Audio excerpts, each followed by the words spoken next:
पहले ज़माना था जब राइनोप्लास्टी को एक बड़ी सर्जरी माना जाता था। लोग मॉडल्स को, सेलिब्रिटीज़ को, उनको देख के ये सिर्फ सपने देखा करते थे कि हम भी ऐसा कुछ कराएंगे। राइनोप्लास्टी होती क्या है? और देखिए, राइनोप्लास्टी जो है वो एक सर्जिकल प्रोसीजर होता है और हम आपकी नाक का शेप और आपके नाक का फंक्शन दोनों को इम्प्रूव करने की कोशिश करते हैं। लोगों में स्नोरिंग की बहुत प्रॉब्लम होती है, खर्राटे बहुत है, तो क्या ये राइनोप्लास्टी उसमें हेल्प करेगी? स्नोरिंग के बहुत सारे कारण होते हैं और लेकिन एक मेन कारणों में होता है आपकी नाक का नेजल ब्लॉकेज जिसे बोलते हैं। नाक के अंदर जो छिद्र हैं उसमें हवा जाने में कहीं ना कहीं किसी वजह से रुकावट आ रही है। तो इन सब चीज़ों को एड्रेस करते हैं, वॉल्व को खोलते हैं, आपकी ब्रीदिंग बेटर होती है, सांस अच्छे से जाता है, तो ऑब्वियसली स्नोरिंग जो है वो कम होती है, आप एक बहुत अच्छी नींद ले पा सकते हैं। क्या राइनोप्लास्टी में, जहां हम अपने फेस की बात कर रहे हैं, तो क्या कोई स्कार रह जाएगा? राइनोप्लास्टी जैसी सर्जरी में स्कार्स को लेके किसी को परेशान होने की ज़रूरत नहीं है। It is mostly a minimal scar और a scarless sort of surgery. Rhinoplasty कहीं ऐसा तो नहीं कि ऑपरेशन के बाद एक नकली नाक लग जाएगा, या नाक प्लास्टिक की तो नहीं है? तो इसके अंदर कहीं से भी कोई भी प्लास्टिक हम नहीं लगाते। सब कुछ जो सामान रहता है वो आपके शरीर के अंदर से ही लिया जाता है, टोटली कंपैटिबल रहता है।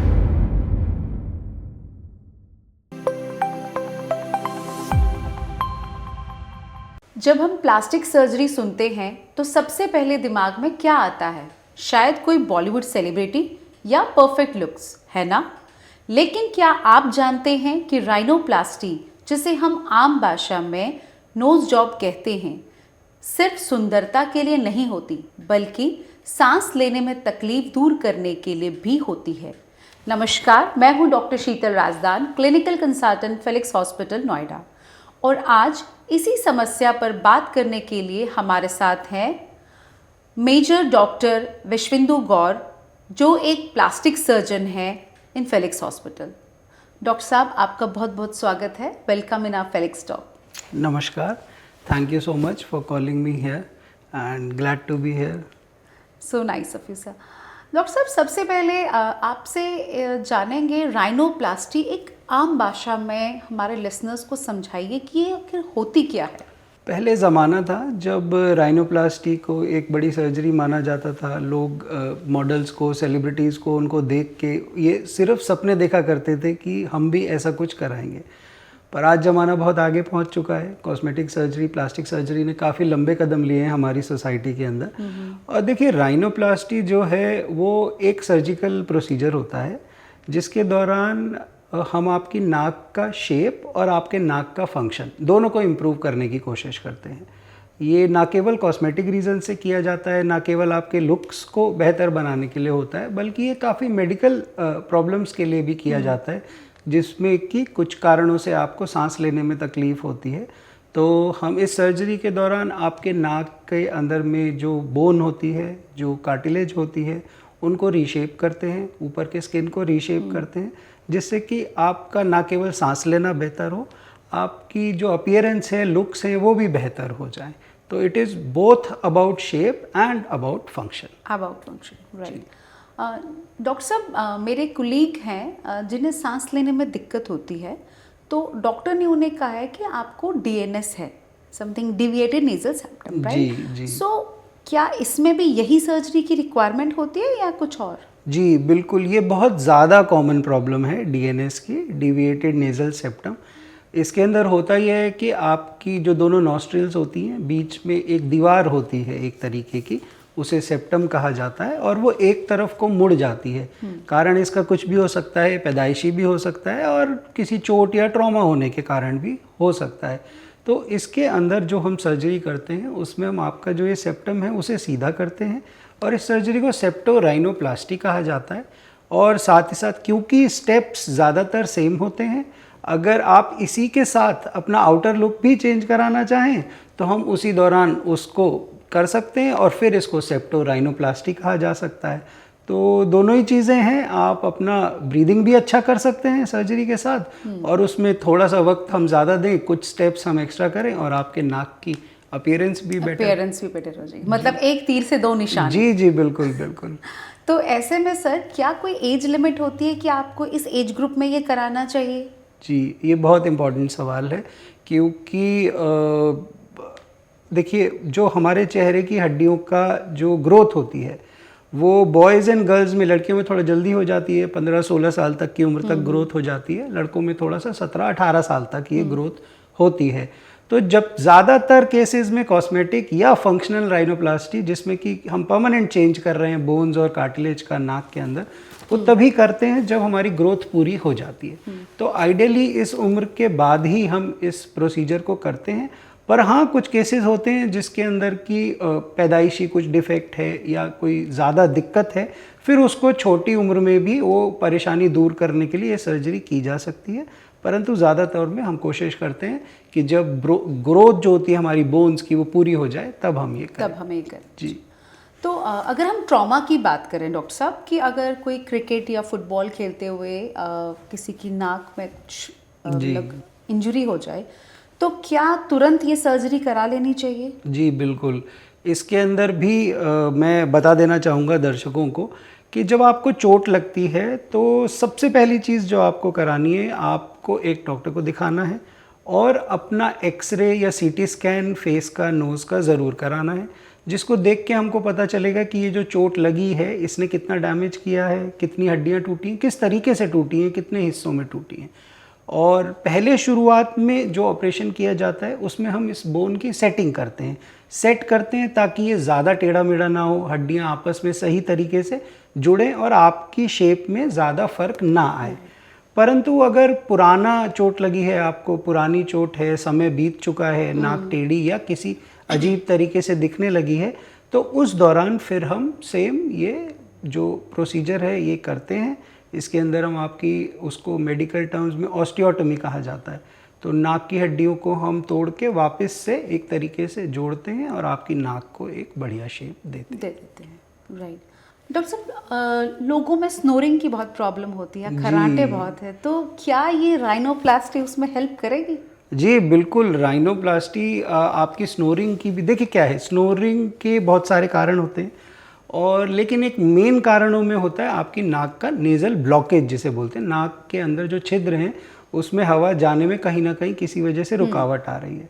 अब वो रुकावट अंदर के स्ट्रक्चर की वजह से हो सकती है, जैसे कि डिविएटेड नेज़ल सेप्टम में आपका जो सेप्टम है वो टेढ़ा हो गया है, या फिर अंदर में वॉल्व होते हैं हमारे नाक में, वो हवा को फिल्टर करते हैं, तो वो वॉल्व भी कई बार जो है ब्लॉकेज बढ़ जाते हैं, ब्लॉकेज करना चालू कर देते हैं।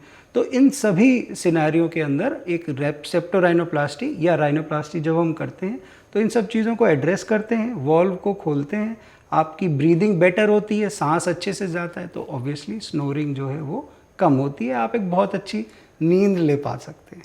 डेफिनेटली मेरे लिए ये बहुत ज़्यादा ज़रूरी है सर, मेरे हस्बैंड बहुत जी सारी महिलाओं को ये बहुत ज़्यादा परेशानी है, तो डेफिनेटली हम में से आगे चल के रिकमेंड करेंगे, देखते हैं। बिल्कुल।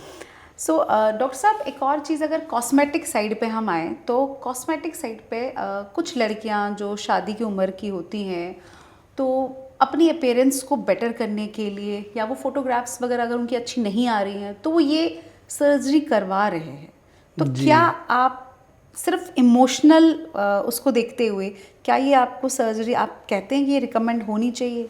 जी बिल्कुल। देखिए, एक साइकोलॉजिकल जो इम्पैक्ट होता है किसी भी चीज़ का आपके ब्रेन पे, वो आपके पूरे पर्सनालिटी को डिफाइन करता है।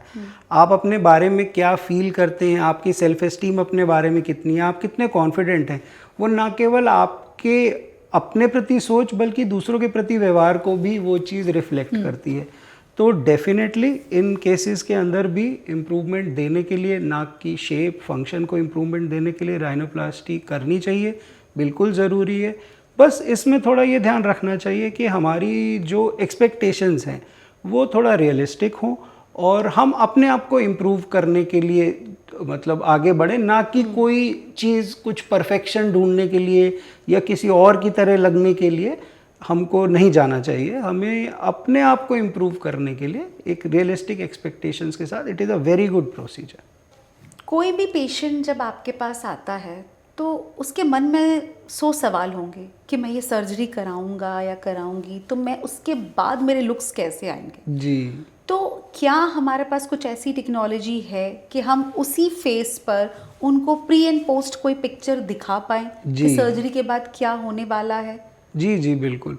आजकल तो काफ़ी कंप्यूटर सिमुलेशंस आ गई हैं, काफ़ी ऐप्स हैं, सॉफ्टवेयर्स हैं।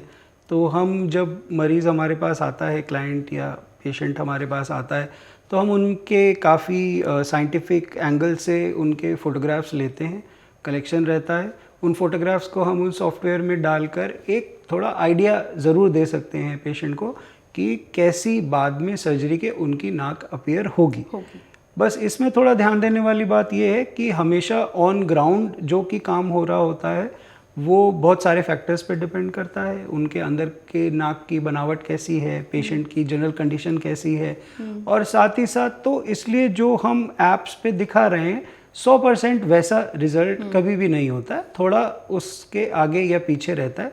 बट हाँ, ज़रूर वो आजकल, पहले ज़माने में ऐसा कुछ भी मौजूद नहीं था, पर यस आजकल जब भी पेशेंट आता है हम उसको दिखा के एक आइडिया हम उसको ज़रूर दे सकते हैं कि सर्जरी के बाद आपका लुक अपीयरेंस कैसा आएगा।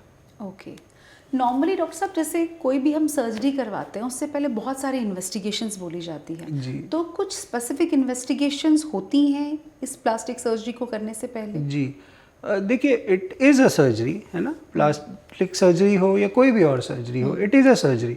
सो जो भी रिस्क आपके एक नॉर्मल सर्जरी के साथ अटैच होते हैं वो रिस्क इसके साथ भी हैं। पर हाँ, with all the advances and everything, there thousands of rhinoplasties being done in a day in India, in a state, and I think lakhs of them are being getting done in the world. तो it's a safe procedure, ऐसा कुछ नहीं है। With anaesthesia में जो advancement आए हैं उसके साथ काफ़ी सेफ है। इसको आप एक नॉर्मल सर्जरी की तरह अप्रोच कर सकते हैं, जिसमें कि एनेस्थीसिया कराने से पहले जितनी जांचें होती हैं वो हम करा सकते हैं। थोड़ा एक एक्स्ट्रा देखने के लिए, एक बोन का स्टेटस वगैरह देखने के लिए हम एक सीटी स्कैन या एक्सरे कराकर उसको देख सकते हैं। और वही 2-2.5 घंटे का हमारा 3 घंटे का प्रोसीजर रहता है, तो काफ़ी सेफ है। इसमें नॉर्मल जांच ही करानी रहती है, कुछ एक्स्ट्रा स्पेशल जांच की ज़रूरत नहीं। डॉक्टर साहब, जैसे आपने बात की कि कोई भी सर्जरी जब भी होती है तो हर सर्जरी में एक स्कार होता है, राइट? ये लैप्रोस्कोपिक हो या ओपन हो, तो स्कार या छोटा होगा या बड़ा हो। जी। तो क्या राइनोप्लास्टी में, जहां हम अपने फेस की बात कर रहे हैं, तो क्या कोई स्कार रह जाएगा? देखिए, राइनोप्लास्टी में किसी भी मरीज को स्कार से लेकर डरने की ज़रूरत नहीं है, क्योंकि राइनोप्लास्टी 2 तरीके से की जाती है, या तो क्लोज राइनोप्लास्टी होगी या ओपन राइनोप्लास्टी होगी। तो क्लोज राइनोप्लास्टी के अंदर जो भी चीरा दिया जाता है वो नाक के सांस लेने के छिद्र के अंदर, नॉस्ट्रिल के अंदर दिया जाता है, तो वो कभी दिखाई नहीं देता है। और ओपन राइनोप्लास्टी में ये जो हमारा कॉलम में लगा हिस्सा है, ये नीचे की तरफ, तो यहाँ पर एक छोटा सा इंसिजन देके हम ओपन करके वो राइनोप्लास्टी करते हैं। और ये स्कार इतना फेंट होता है और इतना छोटा होता है, और एक नॉन विजिबल पार्ट ऑफ आपके फेस होता है, तो विद इन फ्यू मंथ्स ये आपको दिखना बंद हो जाता है। तो मुझे लगता है कि राइनोप्लास्टी जैसी सर्जरी में स्कार्स को लेके किसी को परेशान होने की ज़रूरत नहीं है। It is mostly a minimal scar और a scarless sort of surgery. Okay जी। तो डॉक्टर साहब, जैसे आपने कहा कि अंदर से, तो मतलब वो तो नाम सुनते ही बहुत डर लग रहा है कि अंदर तक आप जाएंगे, वहाँ स्कार होगा, मतलब माइन्यूट सा जो दिखेगा नहीं हमें। बट पेन की बात करें तो कितना पेनफुल होता है ये प्रोसीजर, और पोस्ट ऑप में कब तक पेन रहेगा? जी, ये बहुत अच्छा सवाल है। जो भी आधे लोग तो जो सर्जरी कराने जाते हैं वो सर्जरी के बाद की प्रॉब्लम से जो है ज़्यादा डर जाते हैं और नहीं कराते हैं। तो इसमें बहुत अच्छा सवाल है। दर्द से बिल्कुल भी चिंता करने की ज़रूरत नहीं है। दर्द जो होता है वो जितना भी होता है वो पहले दिन ज़्यादा होता है, तब आप एनेस्थीसिया के प्रभाव में होते हैं, तो इसलिए आपको बहुत ज़्यादा पता चलता नहीं है। और अगले दिन से जितना भी आपका दर्द है वो नॉर्मल आपके जो ओरल मेडिकेशंस हैं, पेन किलर्स कह लीजिए, एनाल्जेसिक्स कह लीजिए, उन टैबलेट से बहुत अच्छे से कंट्रोल में रहता है। आपको कोई ज़्यादा डिस्कम्फर्ट नहीं होता है। थोड़ी जो शुरुआती दिनों में परेशानी आती है वो नेज़ल ब्लॉकेज की वजह से आती है, स्टफीनेस की वजह से, कि क्योंकि हमने ऑपरेशन किया है तो थोड़ी सूजन होती है नाक के अंदर, तो वो स्टफीनेस, जैसा जैसा आपको कोई जुकाम हो गया हो या नाक बंद हो, इस तरह की फीलिंग कुछ दिन रहती है, पर वो भी after few days, 4-5 days, 7 days बहुत हद तक कम हो जाती है। तो मुझे नहीं लगता कि पोस्ट ऑप की किसी भी परेशानी को देख के ये सर्जरी आप चाहते हैं और ना कराएं सिर्फ इस वजह से कि पोस्ट ऑप में दिक्कत होगी, तो आई डोंट थिंक सो। ऐसा कुछ नहीं। जी, राइट। अब अगर हॉस्पिटल एडमिशन की बात करें कि इस सर्जरी में कितने दिन का हॉस्पिटल एडमिशन होता है और रिकवरी कितने दिनों में होती है? जी, जी, ये भी एक काफ़ी इम्पोर्टेंट सवाल है, क्योंकि चाहिए ही होता है रिकवरी पीरियड कितना है, ये सबको जानना ज़रूरी है। देखिए, जब हम ऑपरेशन करते हैं हम आपको बुलाएंगे, हम आपकी सर्जरी करेंगे, एक दिन हम आपको अपने साथ रखेंगे, अगले दिन सुबह हम आपको घर के लिए छुट्टी कर देंगे। अरे वाह। क्योंकि ये प्रोसीजर वो भी ना करना पड़े, लेकिन ये प्रोसीजर हम क्योंकि जनरल एनेस्थीसिया में कराते हैं, आपको सुला के करते हैं, तो उस दौरान ना आपको दर्द होता है ना कुछ पता चलता है, तो उससे रिकवरी में एक दिन लगता है, तो वो एक दिन हम आपको रख के अगले दिन आपकी छुट्टी कर देते हैं। और एक थोड़ा प्लास्टर है, छोटा सा एक होता है आपके नाक के ऊपर, बैंडेजिंग कह लीजिए, प्लास्टरिंग कह लीजिए, वो लगा के रखते हैं, वो फॉर अ वीक रहता है, एक हफ्ते बाद हम उसको हटा सकते हैं। तो उस पहले हफ्ते के दौरान थोड़ा एक्टिविटीज़ रिस्ट्रिक्टेड रखनी होती हैं, घर के अंदर आप थोड़ा बहुत अपना रेगुलर काम कर लीजिए, बाहर जाना मैं अवॉइड करवाता हूँ, थोड़ा फिजिकल एक्सर्शन कम होता है उससे। और 1 वीक के बाद हम वो प्लास्टर और या टेपिंग जो लगाते हैं वो हटा देते हैं, एंड उसके बाद you can go out, you just have to be a bit careful, but you can go out, do your own thing. जो जिमिंग वगैरह या ज़्यादा फिजिकल एक्टिविटीज़ है उसको हम थोड़ा 4 to 6 वीक्स के लिए रिस्ट्रिक्टेड रखते हैं, क्योंकि उसमें एक्टिविटी ज़्यादा हो गई, ब्लीडिंग का डर रहता है, थोड़ा हाइपरटेंशन हो गई अगर कुछ, तो प्रेशर बढ़ने से ब्लीडिंग का डर रहता है। अदरवाइज 4 to 6 वीक्स का अगर आप ये कर ले फिजिकल एक्टिविटी से अपना रिस्ट्रिक्शन, उसके बाद you can go ahead and do everything, उसमें कोई प्रॉब्लम नहीं। इसमें एक अजीब सा क्वेश्चन है सर, मुझे तो पूछते हुए बहुत अजीब लग रहा है, लेकिन अक्सर लोगों के दिमाग में आता है ये क्वेश्चन कि राइनोप्लास्टी कहीं ऐसा तो नहीं कि ऑपरेशन के बाद एक नकली नाक लग जाएगा, या नाक प्लास्टिक की तो नहीं है? देखिए, ये सवाल ना केवल आप पूछ रहे हैं, ये सवाल बहुत सारे मरीज मुझसे आकर पूछते हैं किसी भी प्लास्टिक के प्रोसीजर में, कि डॉक्टर साहब कहीं प्लास्टिक लगाएंगे क्या आप प्लास्टिक लगाते हैं इसलिए प्लास्टिक सर्जन है। तो मैं दर्शकों को भी ये कहना चाहता हूँ कि प्लास्टिक सर्जरी में वो प्लास्टिक वाला प्लास्टिक नहीं है। ये जो शब्द प्लास्टिक है ये ग्रीक वर्ड है प्लास्टिकोस, उससे लिया गया है। प्लास्टिकोस का मतलब होता है टू मोल्ड, किसी चीज़ को ढालना, उसका आकार या शेप चेंज करना। तो वो जो करते हैं वो प्लास्टिक सर्जन है। इसके अंदर हम आप ही के शरीर से कार्टिलेज लेते हैं, आप ही के शरीर के बोन को रिस्ट्रक्चर करते हैं, आप ही के टिश्यू को हैंडल करके हम आपके नाक की शेप चेंज करते हैं, फंक्शन इम्प्रूव करते हैं। तो इसके अंदर कहीं से भी कोई भी प्लास्टिक हम नहीं लगाते, सब कुछ जो सामान रहता है वो आपके शरीर के अंदर से ही लिया जाता है, टोटली कंपैटिबल रहता है। राइट। सर, सर्जरी के बाद किन चीज़ों का ध्यान रखने की ज़रूरत है? जी बिल्कुल, बहुत अच्छा सवाल है। देखिए, सर्जरी के बाद आपको कुछ चीज़ों का ध्यान रखना है। पहली चीज़ तो ये है कि आपको पहले दिन जब 24 आवर्स पहले होते हैं तब हम थोड़ा आपको कहते हैं कि आइस पैक वगैरह आप लगाएं उसके ऊपर, तो उससे आपकी जो सूजन होती है और नेजल स्टफीनेस होती है वो कम हो जाती है उस वजह से। और उसके बाद फिर हम थोड़ा एक्सर्शन कम करने के लिए आपको बोलते हैं पहले वीक, जब टाँके सबसे ज़्यादा कच्चे हैं और चीज़ें अपना हीलिंग टाइम ले रही हैं। फिर आफ्टर 7 days जब हम वो टेपिंग और प्लास्टर हटाते हैं, then you can start with your normal activities. थोड़ा ब्लोइंग, ज़्यादा ज़ोर से स्नीजिंग, किसी को अगर नोज़ पिक करने की आदत है, बार बार नोज़ टच करने की आदत है, तो वो अवॉइड करना चाहिए। और अगर आप ड्राइव करते हैं, बाइक पे हैं, हेलमेट पहन के ड्राइव करते हैं, तो कई बार ज़्यादा तेज़ ब्रेक लगने से नाक आगे हेलमेट में जाके लग सकती है, तो इसलिए बाइक ड्राइविंग भी थोड़े कुछ दिन के लिए अवॉइड करना चाहिए। And I think by the end of few weeks आपकी जो सूजन होती है काफ़ी कम हो जाती है, और आप by the end of 2 to 3 weeks बहुत ज़्यादा सोशली प्रेजेंटेबल हो जाते हैं। मिनिमल स्वेलिंग रह जाती है, वो धीरे धीरे चली जाती है।